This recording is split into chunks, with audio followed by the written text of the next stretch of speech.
پاک صلی اللہ علیہ وسلم کو اللہ نے سارے عالم کے لیے بھیجا، سارے انسانوں کے لیے بھیجا، سارے جنات کے لیے بھیجا، جانوروں چرند پرند کے لیے بھیجا۔ آپ کی چھوٹی سی عمر تھی، پتھر کے پاس سے گزرتے تھے، آواز آتی السلام علیکہ یا رسول اللہ۔ آپ درخت کے پاس سے گزرتے تھے، آواز آتی السلام علیکہ یا رسول اللہ۔ عرب کے تاجروں کا قافلہ شام جا رہا تھا تو وہ زرقا میں اترا۔ زرقا بہت بڑا شہر ہے، وہاں ایک راہب رہتا تھا بحیرہ۔ اس کی نظر پڑی آپ پر، حضرت ابو طالب ان کو ساتھ لے کر گئے تھے، تو کہنے لگا تمہارے قافلے کا سردار کون ہے؟ انہوں نے کہا یہ ابو طالب۔ کہا تمہاری کل دعوت ہے۔ کہا تم نے پہلے تو آج تک نہیں کی، ہم یہاں سے گزرتے ہیں، کا ایک کام ہے۔ اگلے دن اس نے درخت کے نیچے سب بیٹھ گئے، کھانے کا انتظام۔ اس نے ایسے طائرانہ نظر ڈالی تو آپ نظر نہیں آئے۔ کہنے لگا سارے موجود ہیں؟ کہا نہیں، ایک بچہ ہے وہ اونٹ چرانے گیا ہوا ہے۔ تو کہنے لگا اسی کی خاطر تو تنو کھوا رہے نے، تو تنو کہیں پوچھنا ہے، بلاؤ اسے۔ اب آپ کو بلایا گیا۔ جیسے اب یہ ہال بھر جائے تو برآمدے میں سامعین بیٹھ جائیں گے، تو آپ تشریف لائے تو چھاؤں ساری لوگوں نے بیٹھ کے کور کر دی تھی، تو دھوپ تھی، تو آپ نے پہلے یوں ایسے کر کے دیکھا تو چھاؤں بیٹھنے کی جگہ نہیں تھی، آپ دھوپ میں بیٹھ گئے۔ جو ہی آپ دھوپ میں بیٹھے، چند شاخوں نے تیزی سے اوپر آ کر آپ پہ سایہ کر لیا۔ تو بحیرہ یہ دیکھ رہا تھا، تو وہ کہنے لگا اس بچے کا باپ کون ہے؟ ابو طالب فرمانے لگے میں ہوں۔ کہا جھوٹ بولتے ہو، اس کا باپ مر چکا ہے۔ کہنے لگے ہاں وہ میرا بھائی تھا، لیکن یہ مجھے اپنے بچوں سے زیادہ محبوب ہے۔ تو اس نے سے آپ کی آنکھوں کو دیکھا، اس میں سرخ ڈورے تھے۔ کہا یہ سرخ لکیریں اس کے آنکھوں میں مستقل ہیں یا سفر کی وجہ سے؟ کہا نہیں، مستقل ہیں۔ پھر اس نے آپ کی کمر کو کرتا اٹھا کے دیکھا تو مہر نبوت۔ کہا یہ اس دنیا کا آخری نبی ہے، اس کو یہیں سے لے کر واپس چلے جاؤ، ورنہ یہود دیکھیں گے تو قتل کر دیں گے۔ تو اس چھوٹی عمر میں آپ پیدا ہوئے تو حضرت عبد الرحمن بن عوف کی والدہ تھیں، شفا ان کا نام تھا، انہوں نے آپ کو لیا گود میں۔ آپ پیدا ہوئے تو بچہ پیدا ہوتا ہے تو اس کی ناف اور آنت، ماں کی آنت سے ناف جڑی ہوتی ہے، ختنہ نہیں ہوتا، اور اس کے پیدا ہونے سے پہلے گندا پانی نکلتا ہے، پھر گندگی نکلتی ہے، اس میں بچہ پیدا ہوتا ہے۔ جب آپ تشریف لا رہے تھے تو آپ کے ساتھ ایک قطرہ ماں کے پیٹ کی گندگی کا نہیں نکلا۔ جب آپ جو باہر آ رہے تھے کمرے میں خوشبو پھیل رہی تھی، وہ بچے کے پیدا ہونے کے ساتھ وہ گندگی ہوتی ہے، بدبو ہوتی ہے، خوشبو پھیل رہی تھی۔ جب اس کی نظر پڑی آپ کی ناف پر تو وہ کٹی ہوئی تھی، آنت سے جدا تھی، باہر کینچی سے نہیں کاٹنے پڑی۔ اس کی نظر پڑی آگے تو آپ کا ختنہ ہوا تھا، ماں کے پیٹ سے ختنہ کروا کے نہیں آئے۔ اور جو ہی آپ نے انہوں نے ان کو اٹھایا اور حضرت آمنہ کے پہلو میں لٹایا، اس بچے کی عمر 15 منٹ ہے، 20 منٹ ہے، تو آپ نے ایسے کروٹ بدلی اور سجدے میں سر رکھا اور ہاتھ اور گھٹنے ٹیک دیے۔ اوندھے منہ نہیں ہوئے کہ اوندھے منہ نہیں، پورا سجدہ کیا۔ تو ماں بھی تھر تھر کانپنے لگی اور دائی بھی ایک ہی بنی۔ تو آپ نے لمبا سجدہ کر کے ایسے دونوں ہاتھوں پر اپنی چھاتی کو اٹھایا، آسمان کو دیکھا، سیدھے ہاتھ کو اوپر کیا اور شہادت کی انگلی کو ایسے کیا تو پوری چہار طرف نور ہی نور پھیل گیا۔ آپ گرے اور پھر بچہ یہ پیغام لے کر آئے کہ میں کچھ زندگی لے کر آیا ہوں جس میں نماز بہت بڑی چیز ہے، سجدہ بہت بڑی چیز ہے۔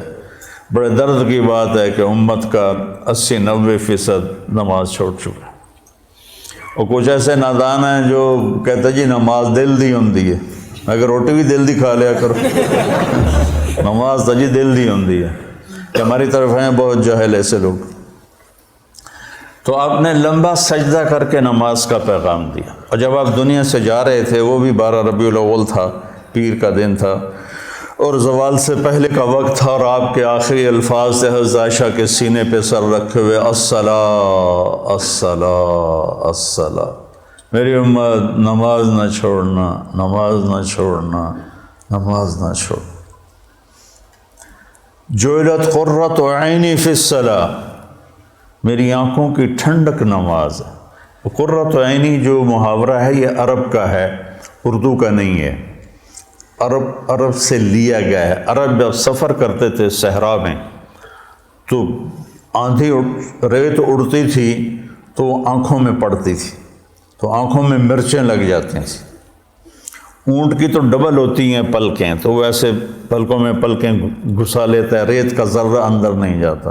لیکن جس نے اونٹ کو چلانا ہے اس کو تو کچھ نظر آنا چاہیے، تو وہ اوپر کپڑا تو ڈالتا ہے، دیکھتا بھی ہے، آنکھیں میں مرچیں پڑتی ہیں، اسے اچانک ایک درخت نظر آتا ہے، ایک غار نظر آتی ہے، ایک چٹان نظر آتی ہے، وہ اونٹنی کو جلدی سے موڑتا ہے اس درخت کے نیچے یا اس چٹان کے نیچے، جو غار میں بھاگ کے بیٹھتا ہے، سب سے پہلے اپنی وہ مشکیزہ نکالتا ہے، اس سے پانی سے اپنی آنکھوں میں چھینٹے مارتا ہے، جس سے ریت دھل جاتی ہے تو آنکھوں میں ٹھنڈک آتی، کہتا ہے الآن قرۃ عینی، شکر ہے اب میری آنکھیں ٹھنڈی ہیں۔ یہ ہم اردو میں اس کی طاقت نہیں سمجھ سکتے، کیونکہ ہماری تو ریت آنکھوں میں کبھی پڑی کوئی نہیں۔ ادھر بچپن میں ہم کھیل رہے تھے تو مجھے نا چینی کی ضرورت پڑی، پتہ نہیں کھیلتے کھیلتے کوئی شربت بنا رہے تھے، تو وہ منڈیر کے اوپر سارے کچن میں نا ڈبے رکھے ہوئے تھے، نمک، مرچ، چینی، مسالہ، تو میرا قد اتنا چھوٹا تھا کہ میرا ہاتھ اوپر نہیں پڑتا تھا، تو میں نے ایسے یہ پنجوں کے بل کھڑے ہو کر ایک ڈبے کو ہاتھ ڈالا تو وہ الٹا ہو کے جو میرے منہ پہ گرا وہ مرچیں تھیں، تو میری آنکھیں جو مرچوں سے بھری، ساری رات میری روتے روتے گزری، اور میری ماں میری آنکھوں میں پانی ڈال ڈال ڈال ڈال تھک گئی، اور میں ساری رات تڑپ تڑپ کے گزار دی، میری نیند وہ آنکھوں میں ہی کٹ گئی۔ اس کو کہتے ہیں آنکھیں ٹھنڈی۔ تو اللہ کے نبی نے کہا جعلت قرۃ عینی فی الصلاۃ ارحنا بہا یا بلال۔ تو ہم سب جو لوگ ہیں نا، جن کو ہمیں لوگ دیندار کہتے ہیں، علماء کہتے ہیں، یا ویسے تبلیغی کہتے ہیں، تصوف والے، خانقاہ والے کہتے ہیں، یہ رواج کی نماز پڑھتے ہیں، اور یہ بھی فریضہ ہے۔ اس کا مطلب یہ نہیں کہ اس کا ہمارے دل میں اس کی کمی آئے، یہی مطلوب ہے، لیکن آنکھوں کی ٹھنڈک بن جائے نماز، اس کے لیے مزید کوشش کرنی پڑتی ہے۔ تو تم میرے بچے بیٹھے ہو، میں تمہارے سامنے کوئی فخر کی بات نہیں کرتا، میں 20-25 سال سے نفل پڑھتے پڑھتے پڑھتے پڑھتے پڑھتے سر درد کا شکار ہوا، پھر بھی نہیں چھوڑے، جتنے میں پڑھتا ہوں میں میرے اللہ کے درمیان، مجھے اب نماز کی لذت اللہ نے دے دی، میرا نماز میں دل لگتا ہے، میں نہ پڑھوں مجھے بے چینی، نوافل سر درد کے ساتھ بھی میں لگا رہتا ہوں، مجھے اچھا لگتا ہے، میرا دل لگتا ہے۔ جعلت قرۃ عینی فی الصلاۃ، نماز لے کر آئے، نماز دے کر گئے، آتے ہی سجدہ کیا، جاتے ہوئے اعلان کیا نماز نہ چھوڑنا، نماز نہ چھوڑنا، اور نماز ہی چھوٹ گئی۔ نماز پانی ہے یار،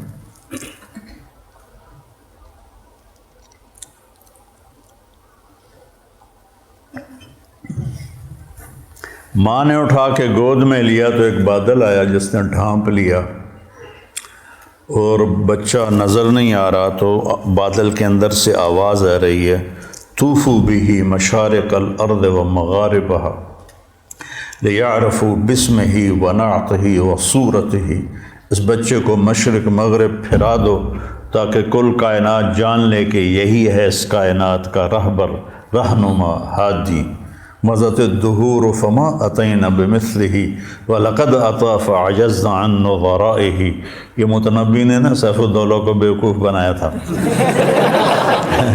اس کی یہ متنبی یا لائم کف الملام عن الذی اغناہ طول سقامہ وسقائہ عذل العواز لحول قلب الطائہ وہو الاحبۃ منہ فی سودائہ۔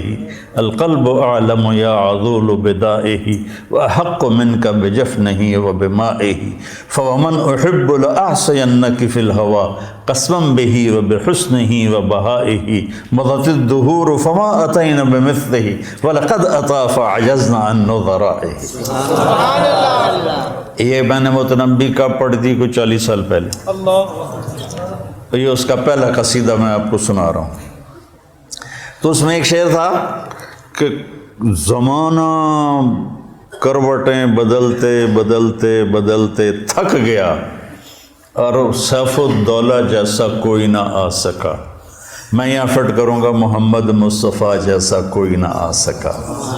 پھر جب وہ آئے تو زمانہ پھر عاجز آ گیا کہ اس جیسے کو دوبارہ پیدا کر سکے۔ تو اس نے تو سیف الدولہ سے پیسے لینے تھے، تو یہ شعر کائنات میں صرف میرے نبی پہ فٹ آتا ہے۔ مضت الدہور فما اتینا بمثلہ ولقد اتی فعجزنا عن نظرائہ۔ جب وہ آئے تو پھر کائنات عاجز ہو گئی۔